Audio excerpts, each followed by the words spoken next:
Good morning. It is 9:21. All right, I'm having a bad morning, man. This is unprofessional 101. All right, here's what I'm going to do. It's Friday. Me and Amy were chit-chatting, and I just completely spaced out on calling Donna here. So I'm going to do this on the fly, and hopefully she'll play ball with us and not realize that I'm screwing up. So, but Amy's here. Amy McVay-Tellez is here It's from a great the day, Historical and it's Society. Friday, Mike.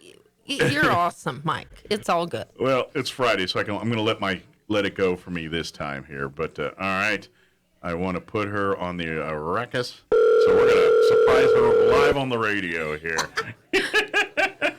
because I called too late. Hello? Hi, good morning, Donna. Is this Donna? Yes, it is. Hi, Donna. We're doing this right on the radio because I was talking with Amy during the commercial break and completely spaced out and realized that my commercial break was over and I didn't call you yet. So we're doing it live on the radio. We are live That's and ready fine. to go, and it's Fabulous Friday. And There you go. that's Amy there on the other side. So Hi, Amy. How are Hi, you? Donna. Wonderful. professional radio at its finest There this you morning. go. See, we just slid right in there. We did good. Okay. All right. Well, let me do my official part here to make it official. So it truly is professional. Of course, Amy McVay-Tellez is joining us here in studio at the Historical Society for Southeast New Mexico, and on the phone is Donna Blake Birchell, historian, author, and Historical Society Friend, member of the society. Yeah, been for a long time. Just amazing woman. Kind of where John LeMay handles a lot of stuff up north, Donna does that kind of stuff down in Eddy County, Lee County, down south there. So it's kind of like the John of the South, or John's the Donna of the North. I don't know what you call that. But. I just call them the dynamic duo. They There just you work go. right good. They just work perfectly together. But Donna, good morning. How are you doing today? I hope you're awake for all that. Oh, yes. Good morning. I'm doing wonderful. Thank you for having me. Very good. So now, of course, if you're not familiar with Donna's work, how many books have you written now, Donna, total? Well, this one is my 12th. 12th Woohoo! book here. Woohoo! Yeah, probably, I'm going to say maybe The Wicked Women, probably prior to this one being your most popular and most read and most requested. I'm Is it Wicked Women, Donna? Well, Wicked Women and the Haunted Hotels. Hotels. Honey, yeah, that's Totally get it. probably neck and neck. Uh-huh. Yeah. But so now, of course, what we're doing is Donna has a new book that's out, and coming up here on February 27th, we want to get the folks of Roswell and Chavez County a chance to have Donna come to town and meet her, get a copy of the book, and of course, if you have questions or how often do you get a chance to talk with the author, like right there in front of you while you're doing the book and all of that, and not very often. And of course, someone of Donna's caliber who's a historian who chews the dirt of Southeast New Mexico and visits it, you kind of get a unique perspective there of that. So I would say come on out and get, if you already have a copy, bring it with you. She'll sign it. If you haven't got a copy of the book yet and would like one, we'll make that happen and she'll autograph it. Or I know there's some people that are like, no, don't mess up my pristine copy with your ink. And so, Well, if you want to copy Hidden History, they'll both be there. There you John go. and Donna. So there you go. And John will be here with his latest books, and of course, all through there too. So I got to ask, the latest book is called New Mexico Ghost Towns. I don't think I mentioned that part yet, which I'm guessing based on what kind of the various subjects that you cover. This one is again back going to be in that popular vein because, and I think it's just society because you can't you turn on cable TV now anywhere in the Travel Channel / Discovery Channel part of your TV viewing. Almost at any given time, there's like a paranormal show on, either Ghost Adventures or Ghost Hunters or Ghost something or another, and so there's a lot of demand for people wanting to learn about ghosts or history through ghosts sometimes here. So I think Donna's figured out that formula and now, bringing that to people. There you Is go. that pretty fair, I guess? Hi, yes. I try. I try. So talk a little bit about this book. What do you do for research? Do you have to go to the ghost towns and talk to the people, or is it a lot of time in places like the archive facility digging stuff up, or a combination thereof? Where, when you do this book and really any of your books, how does that process go? Well, actually, it is a combo of all of it. I do like to travel, so I travel to as many as I can. I like to see things I've never seen before, and get a personal perspective of the area. That way, I can relay it to the reader. And there's a lot of great ghost towns in this town, and people who are working very diligently to preserve them. And my hat is off to them. I think it's fantastic, and I wanted to give them a special shout out to, because they're doing fantastic work. Because without them, these places would just fade away, and we can't have that. We just can't have that. And yes, the archives the Roswell archives are phenomenal. And so anytime if you need any research or anything, please utilize them. They are fantastic. And of course the internet, and I do a lot of research through newspaper articles and books. Mm-hmm. I'm surrounded by books, which is a good thing to be. Sure. And that's what I do. But my favorite part about it is traveling and seeing it for myself. And seeing, because I imagine that's got to be the coolest part, especially when you, like, for instance, like when you go to Lincoln and you go and you see like some of the buildings there, that like the foundations that are still in place from some of the original buildings of during the Lincoln County War and things like that. To me, I love seeing that and smelling it and being right next to it, and in some cases touching it. In some cases they don't let you, but you know what I mean. Just to be, using all your senses to be there, because to me, like, you can read about stuff in books and it's great to learn that, but it's a whole different ball game when you're standing right in front of what was once this historical thing, and that's where the bug of history really, for me, that's where it gets in. I grew up in Maryland, D.C. area, so I spent a lot of time. I mean, you talk about history, you can't throw a rock in D.C. area without hitting history. It's just, between Civil War battlefields and Revolutionary War battlefields, and, oh, by the way, the nation's capital and everything. It's like, for instance, I always tell people, I grew up in Waldorf, Maryland, which is southern Maryland, but 5 miles, I could almost walk to it in a hike. From my house was Dr. Samuel Mudd's house. For folks that don't know who Dr. Samuel Mudd is, Dr. Samuel Mudd went to prison during the assassination of President Abraham Lincoln, because John Wilkes Booth showed up at his house with a broken leg, and he set his leg. And then John Wilkes Booth went on to go into Virginia, where he was ultimately caught, and we know the rest there. But Dr. Samuel Mudd went to prison for that in the Florida Everglades. And matter of fact, he eventually got released because of a yellow fever outbreak in the prison down there, and he, as a doctor, helped a bunch of people, so they let him out. But I'm not sure if they finally got it, but his family was trying to get him pardoned, and I think they like in the Carter administration is when they finally looked at pardoning him. But but my point, I got down the trail rabbit hole here, but the point is, history's right there, and so to be able to be there and see it and see the buildings and see the what the lay of the land was kind of like during this time, to me, that's where I got sucked into history. And then the books and everything just kind of add the layers to that. So, Donna, I'm interested. Was there one ghost town in particular that sparked this book? Yeah. Well, actually, Chloride. Chloride is kind of in the middle of the state up there by Truth or Consequences. Okay. And the man who is preserving it, Mr. Don Edmond and his wife Donna, it was a happenstance. It was a great coincidence that they found this. They got lost, and that's basically what I do every time I go out. I get lost. And so, See, there's good in all things. That's right. Yeah. They came across this beautiful town that was pretty well preserved, and they decided that they had to make it their own. So they bought it, and they have a beautiful pioneer store that was not so beautiful when they got there because it was full of rat feces and bat feces. But once they got that cleared out, it was like a trip back into time because Wow. nothing had been moved and cool. everything was back from the 1800s, and it was just fantastic.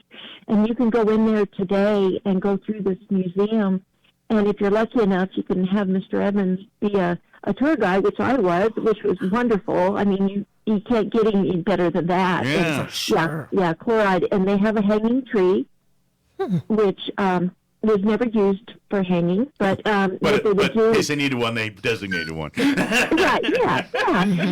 It's actually the Chloride National Forest, the one tree, and Now, I'm not a scientist, yeah, but I'm pretty sure you need at least 2 trees to qualify as a forest, right? I branched out. I don't know. It's all branched out. Let's take a sapling off it, stick it next to it or something, you know? We're in the desert. Maybe one clear. Yeah, this is true. Maybe the rules apply. That's cool, but that's the fun part. Like you said, it's that for you. That's I don't know. To me, that's the cool part of history, though, is to be able and obviously that's a pretty unique scenario. That's not happening every day where you just stumble upon a ghost town and find 150 plus year old artifacts laying around. That's really cool. But that happens all the time, and I imagine in places here where there isn't man isn't touched everything here yet, or when they did, there's a lot of time between men touching this area and then coming banning it. So I would imagine there's probably more ghost towns waiting to be stumbled upon out there somewhere that history just forgot about, Absolutely, I've heard that there's over 400 in New Mexico alone. Yeah. Now, some exist, some don't. Now, is this all towns that sprung up, basically looking for the money, mining of various silver, gold, Yes. guano, whatever it is they were into? That's really how all these towns popped up, right? Is in the search of basically money. Yes, basically over in the southwest area, it was silver and gold. Okay. And they had massive amounts of it over there, and all the mining towns that sprang up from there. And then, of course, when the silver panic of 1893 hit, they devalued silver, and that just wiped out any populations. These populations were up in the upwards of 8,000 people, which is phenomenal, But then they dwindled down to 100, and then maybe 4 or 5 now, and that's kind of sad. And then a lot of the ghost towns were created because of the lack of the railroad going through. Okay. Right. I'm sure there was a lot of towns trying to vie the railroad. Hey, of course they're looking. Santa. Obviously, we know where it ended up, but I imagine at that time, surveyors are looking for the path of least resistance, where mayors are like, hey, what do we got to do to angle that track to come through our town? And correct. So that's like White Oaks. White Oaks got surpassed by 12 miles, and it was sad. I wonder if we shared a similar, maybe not to the scale, but when the interstate system kind of got moved into place and where they decided the interstates, what towns they would go through and things like. I wonder if there was similar types of things going on when that was being laid out and planned too. I know that's another book for another day, but just kind of putting it together. Actually, it's in this book. Montoya and Cuervo and all those, they're up by Tucumcari and Santa Rosa area. They got bypassed, and so that knocked them off the map pretty much as well, because they were all right on Route 66. And when they let Route 66 go, it's interesting. They so faltered. different, but same. All we always talk about history repeating itself, and there's a good little indicator, really, right there of that. Right. Something that's resonated with me over the years, and certainly we're just so thankful to have Donna as a friend.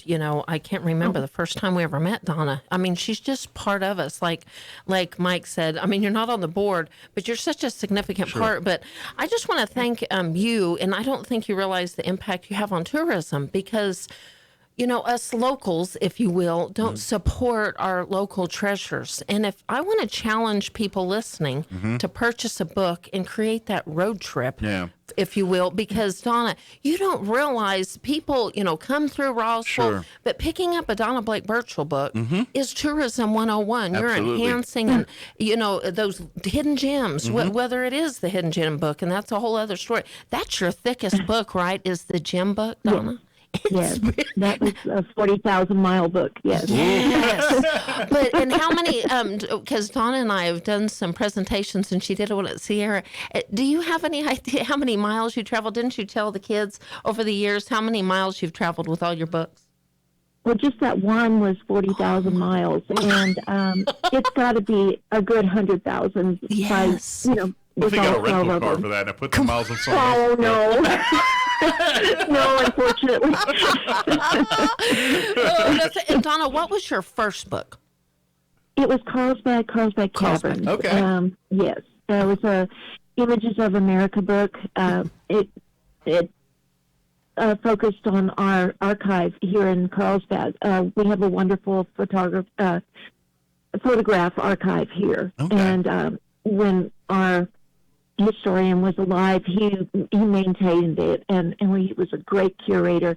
Right now it's in storage, unfortunately, but it still can be viewed online at nearlovingsbend.net, and it's a wonderful site, and it goes back to 1893, I believe, is one of the first photos that we have in that collection. Wow. Well, and I want to encourage people to be members of the Historical Society, because she's so supportive of we've got a great article that Donna did. I was just telling, actually, Christina Stock, I was like, oh, you have to read our article in the newsletter.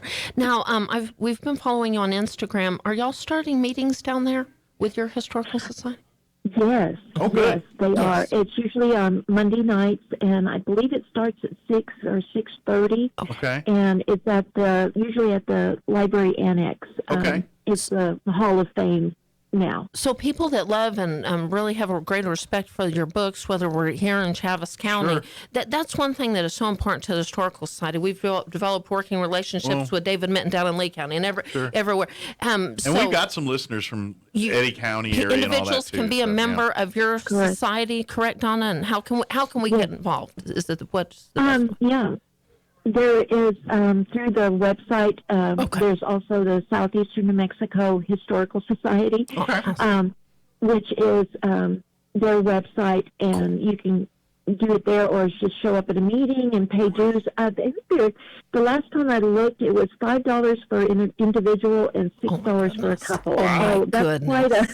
Oh, come on. I just want to encourage individuals that are part of the Historical Society for Southeast Mexico to support Southeastern Mexico. And when they call us that or us them, vice versa, we're both dynamic and we're both family, but how important it is, that's part of this process. Absolutely. It really, it's all people sharing the same vision, same goals, just spreading the territory out a little bit and that reach for getting more people to get turned on to local history. And you made a point about we're not realizing stuff in our own backyard. Yes. That's not just a Roswell, Southeast New Mexico thing.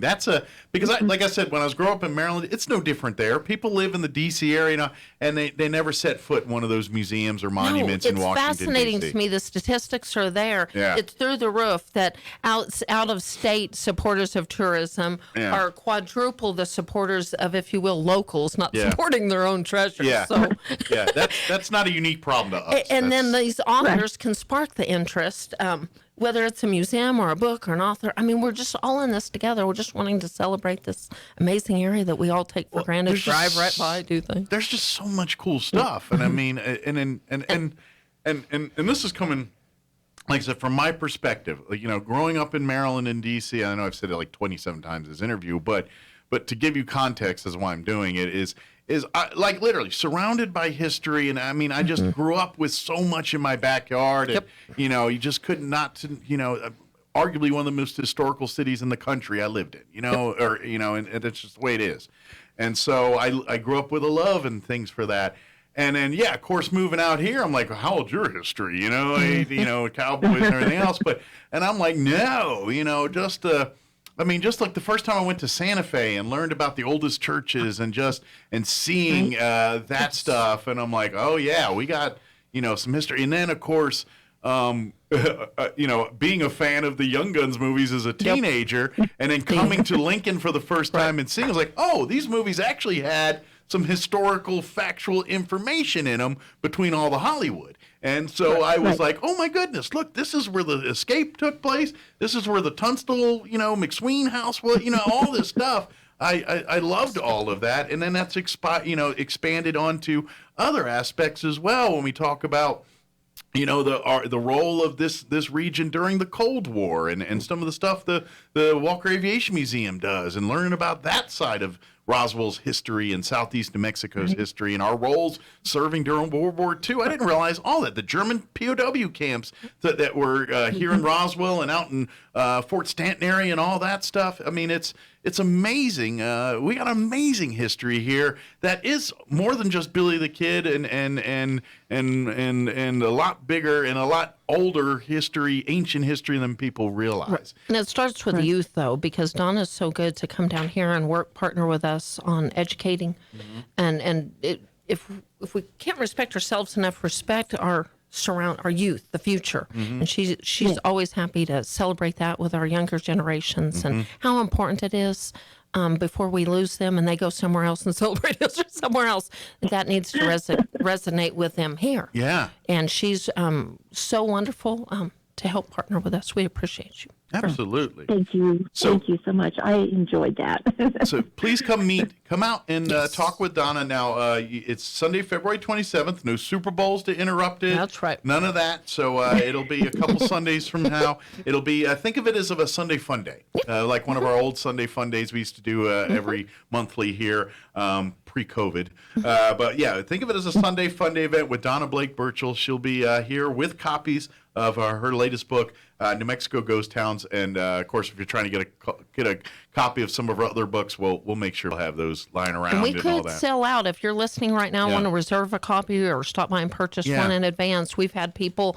coming in already. Call the museum at 622-8333 or email me at historydirector@outlook.com, and we'll have. Now, is this book on the Historical Society's website yet? It's not. Thank you for asking. Okay, that's about it. Before I thought told about people, that last I was like, night. is this one up one of the ones It's on not, the book yet? Okay. But you can support us and give us a call. We have copies, and thank you for asking. And I just forwarded that on to get that on the website. Perfect. Too. But Thank if you go right this second, you can see all of Donna's other books there and order them and bring them with you on the 27th to get those signed as well. And of course, it's okay if you buy a John LeMay book or two or an Elvis book. Or, well, and I love when they're both together because you can get the dynamic duo to both autograph their book, Hidden History. If you don't have a copy of it, you've got to have that. That way you can get them both at the same time, get the autograph. Absolutely. And of course, it is a Historical Society for Southeast New Mexico event, which means Amy always, she insists on giving you all stuff every time y'all. Somebody came yesterday and I said, "There's blessings." So she's going to be, if you walk out of there empty-handed, it's your own fault. She's going to be making sure you walk out of there with some sweet treats or some. I mean, Donna's a blessing, but it'll be a double blessing. I'm just telling you.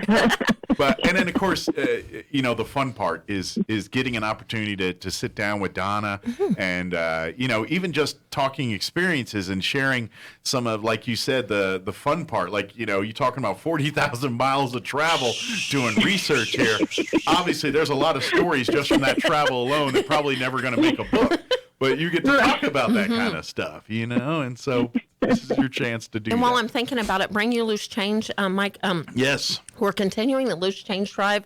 I think we're almost at $2,000 we've collected. It's impressive. Through generosity of just loose change. So be collecting that, whether it's a business or at home, and bring your loose change to this event. If you want us to pick it up, give us a call. We'll be happy to pick up loose change. Sure. But bring your loose change to this event also. Absolutely. And of course, if you have the collecting at your offices and businesses, keep filling those up. You want to bring them by. Ours is slowly putting in there. It comes. We don't have as much traffic as other places. Yeah, so well, and while I'm thinking about it, people have really been needing events, a place, a facility. This event will be held in the archive facility. That facility is available for rental.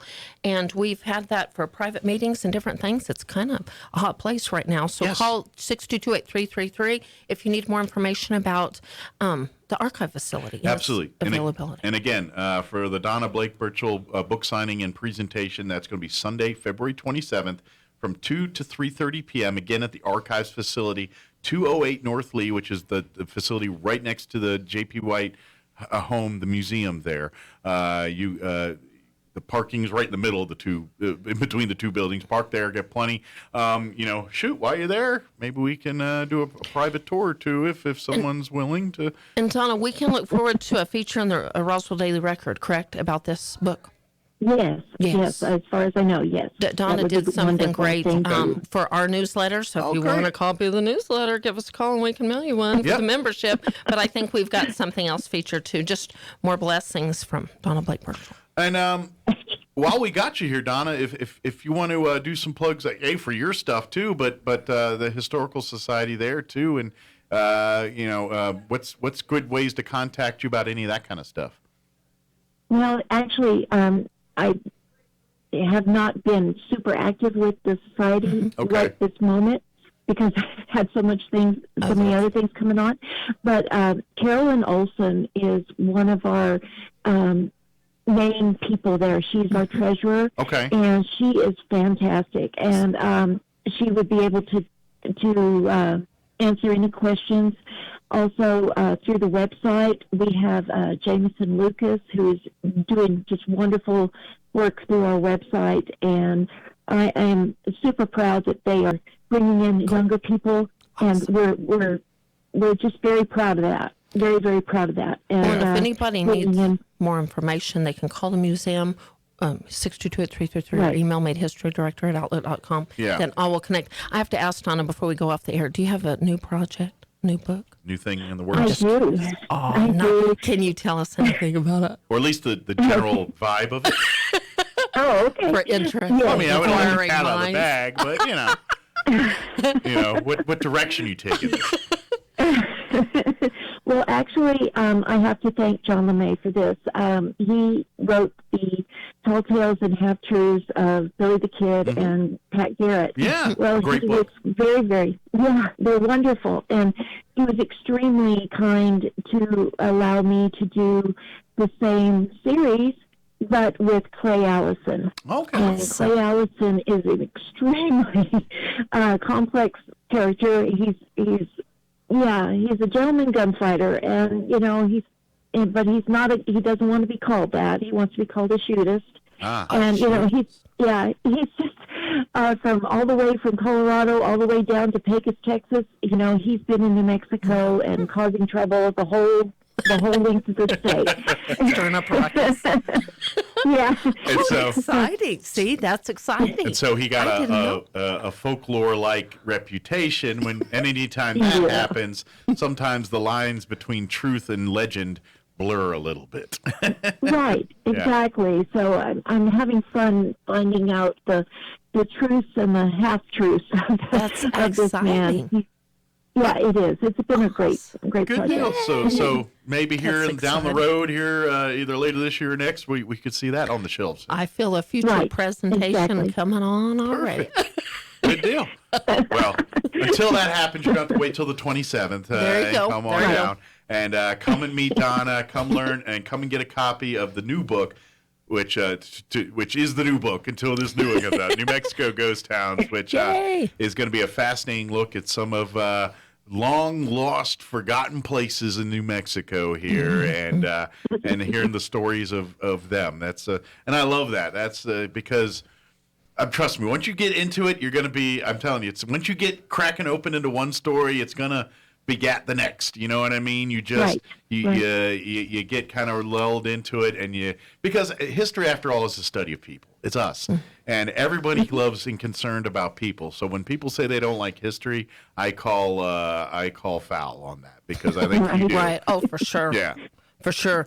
Mike, before we get off the air, Yes. I know somebody's listening in California, and we're not going to let the cat out of the bag, but there's been a challenge on the table. Yes. And just so you know, our friend in California, we are working on that challenge. Yeah. That's what got us off kilter right before we got on the air, Yeah. because we were doing our investigation. Yeah. So, Gary, I know you're listening.